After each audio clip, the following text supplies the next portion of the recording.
Last season, a gardener emptied a single container on her balcony and pulled out 20 pounds of roots.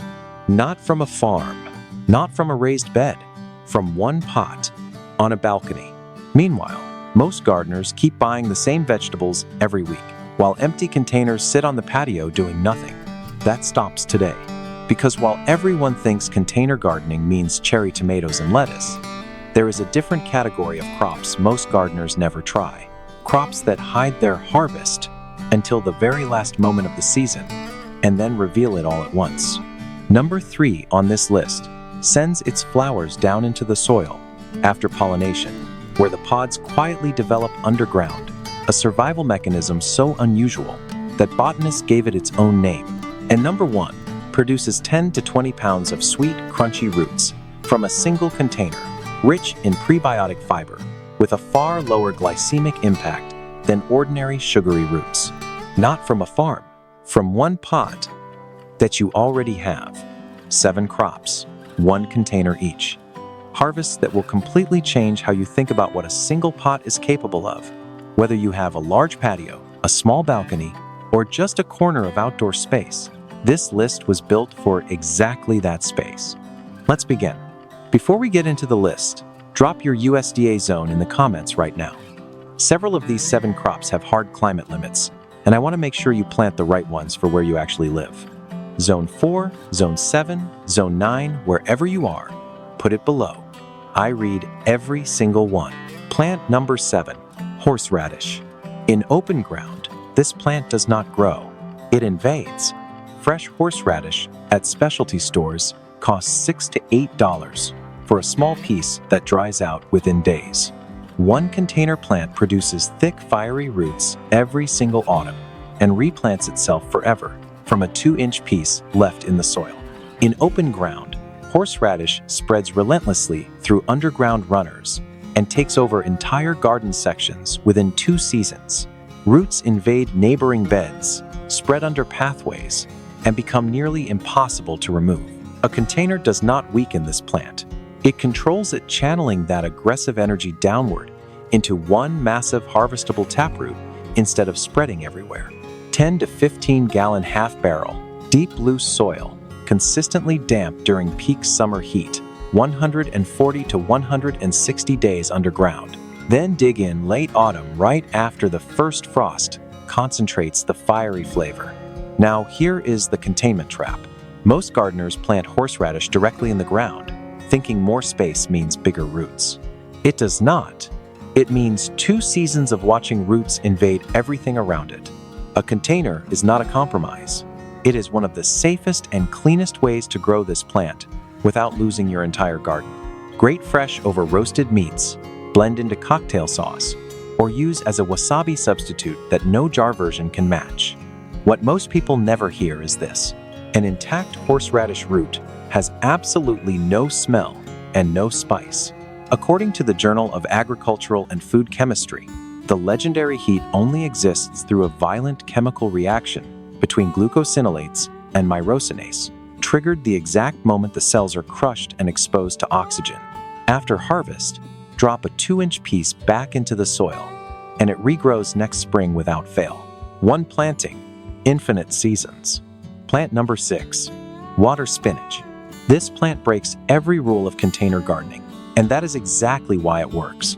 Water spinach is the most consumed leafy green in Southeast Asia, producing heavy baskets of fresh greens every single week until the weather turns cold, from a crop that costs almost nothing to start. Before you plant a single seed, 1 critical warning. Water spinach is federally regulated in the United States as a noxious weed, and several states restrict or prohibit growing it entirely. Check your state rules first.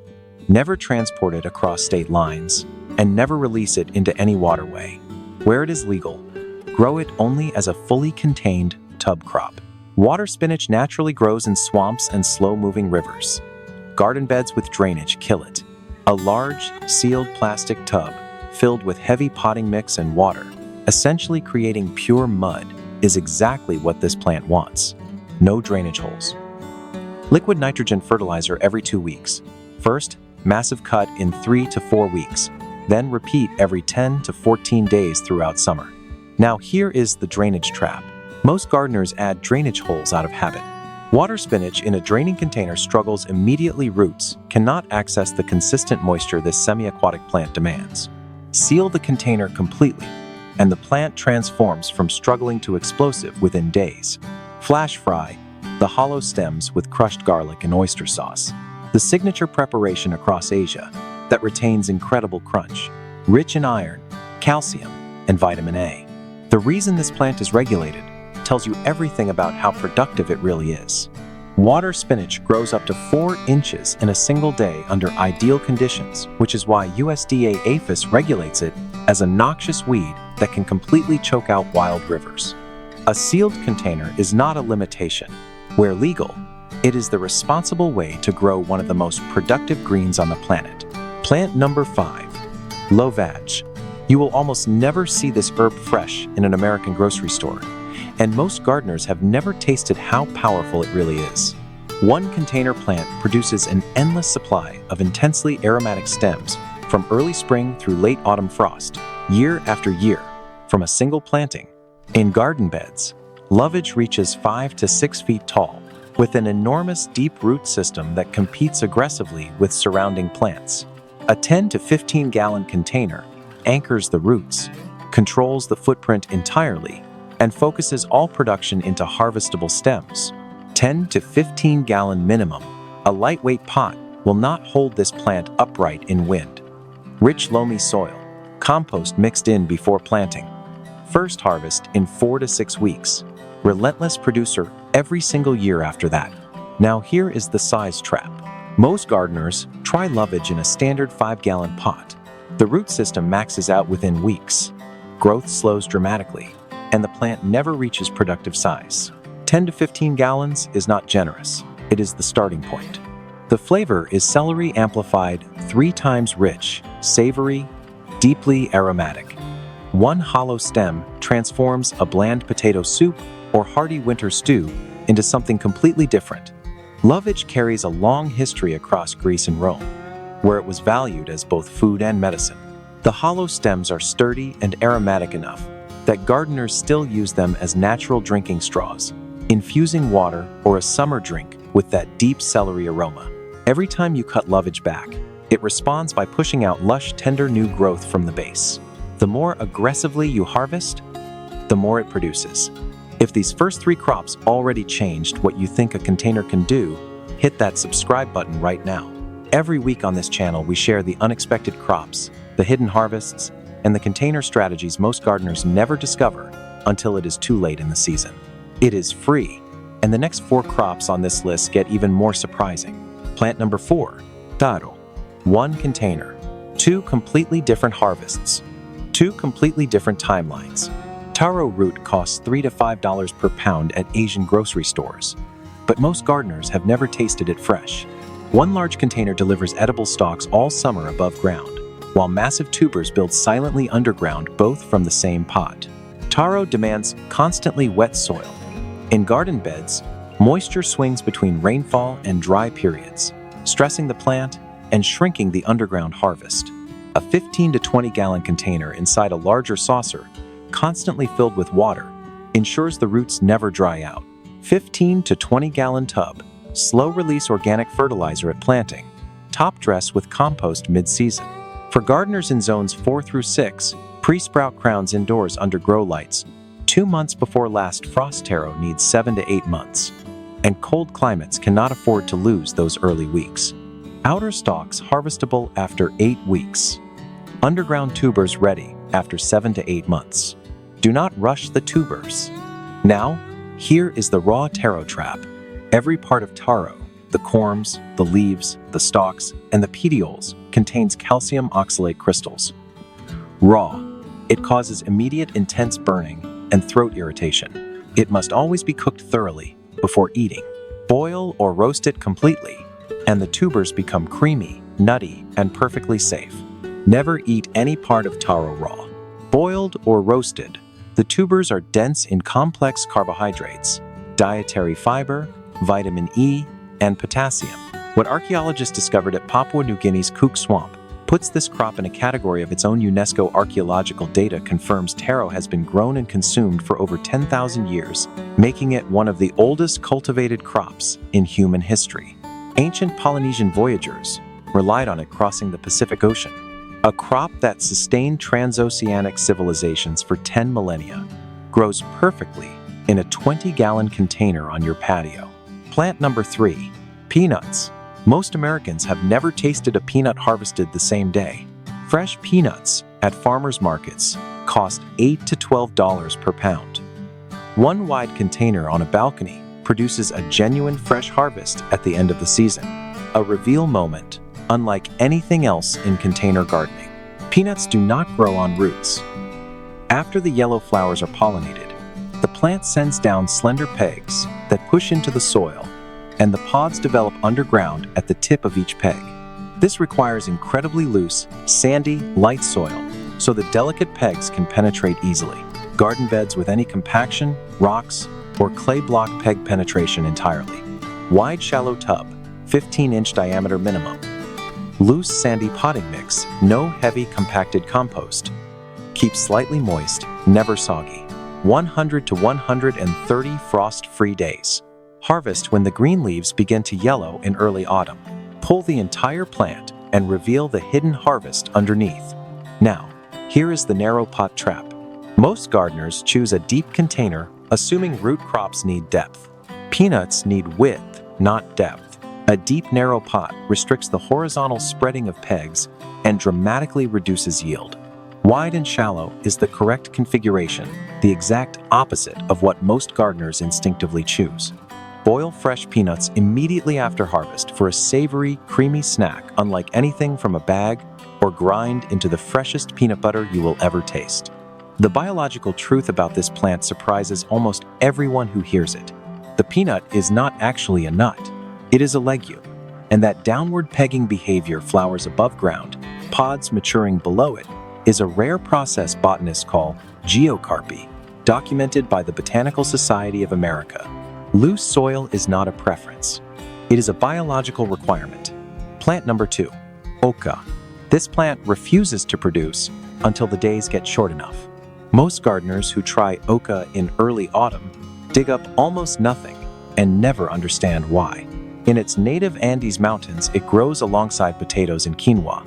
But in the United States, the only way to taste these crisp, tangy, neon-colored tubers is to grow them yourself. One container in late autumn reveals a mountain of vibrant, jewel-like roots that have been building underground since spring. Oca forms tubers only when daylight hours drop significantly in late autumn. In garden beds exposed to early frost, the tops die before tubers reach full size. A 7 to 10 gallon grow bag allows easy coverage, extending the critical late-season development window that determines the entire harvest. 7 to 10 gallon heavy-duty grow bag. Moist, well-drained soil. Hilling technique as the plant grows continuously. Add soil burying the lower stems exactly like potatoes. That shortened daylight in late autumn is the exact biological trigger for tuber formation. Now here is the early harvest trap. The entire harvest builds in the final 6 to 8 weeks of the season. Dig too early, and you lose everything the plant spent 6 months building. Slice raw into salads for a lemony, apple-like crunch, or roast whole until sweet and savory. Unlike potatoes, oca does not require cooking to be edible. There is one more trick the Andean growers have used for centuries, documented in Lost Crops of the Incas by the National Research Council after harvest. They leave the tubers out in cool, frost-free light for several days, which mellows the sharp tang and brings out a noticeably sweeter flavor. Leave your harvested tubers in bright, cool light for 2 to 3 days before eating. The flavor shifts from tangy to genuinely sweet at almost no extra effort. Starting tubers are not in stores. Search heirloom seed exchanges or reputable online sellers for varieties suited to your climate. And finally, taking the #1 spot, Yacon. No other crop on this list produces as much food from a single container. Yacon, root at specialty health food stores, costs $15 to $20 per pound when it is available at all. One container on a balcony produces 10 to 20 pounds of sweet, crunchy roots at the end of a single season. That is not a typical container harvest. That is one pot that you already have. In garden beds, Yacon reaches 5 to 6 feet tall, with massive velvet-like leaves and uncontrolled root spread makes the autumn harvest difficult and messy. A 15 to 20-gallon container or heavy-duty fabric grow bag contains the entire harvest in one place, making the moment you empty that container one of the most dramatic reveals in container gardening. 15 to 20-gallon container or fabric grow bag. Incredibly rich, loamy soil. Maximum compost before planting. For gardeners in zones 4 through 6, pre-sprout crowns indoors under grow lights. 2 months before last frost Yacon needs 6 to 7 months, and cold zones cannot afford to lose early weeks. Daily deep watering during summer is non-negotiable. Those massive leaves transpire water at an astonishing rate. Skip 2 days, and the yield plummets. Now here is the water trap. Most gardeners water Yacon every few days like a normal container plant. The massive leaf canopy demands far more. Daily deep watering, without exception from planting through the first frost. Slice the roots raw into fruit salads for a flavor that genuinely crosses apple and watermelon. The crunchy tubers are rich in inulin and prebiotic fructooligosaccharides, sweet to taste, yet with a far lower glycemic impact than ordinary sugary roots. The ancient Incas understood something about this plant that most modern gardeners never will. They called it the water root because the tubers are up to 90% water. Indigenous travelers running across the arid Andes Mountains dug them up purely to quench their thirst, carrying no other water source. A crop that sustained runners across mountain deserts for centuries. Produces 10 to 20 pounds from one pot on your balcony. Plant in spring. Water daily. Wait for the first frost to kill the leaves. Then empty the container and discover what has been building underground the entire season. Starting crowns are not in stores. Search heirloom seed exchanges or reputable online sellers for Yacon varieties suited to your growing zone. 7 crops. Most of them keep their real harvest hidden until the very last moment, all of them producing more in a container than they ever could in a garden bed. Horseradish, the invasive root that becomes manageable the moment you contain it. Water spinach, the contained tub green that grows 4 inches a day where it is legal to plant. Lovage, the towering celery-flavored herb that produces for years from a single planting. Taro, 10,000 years of civilization-sustaining harvest from a 20-gallon tub. Peanuts, the legume that pegs its pods down into the soil to ripen out of sight. Oca, the Andean tuber that sweetens in cool light after harvest. Yacon, the water root that produces 10 to 20 pounds from one pot on a balcony. Most people think container gardening means small harvests. These 7 crops prove the opposite is true. The harvest was never in what was visible. It was always in what was building underground, waiting for the right moment to reveal itself. Drop a comment and tell me 2 things. Which of these 7 crops are you trying first? And has this video completely changed what you think a single container is capable of? I read every single one. And if this changed how you see those empty pots on your patio, share it with one person who thinks container gardening means nothing more than a few tomatoes in a pot. They need to see this.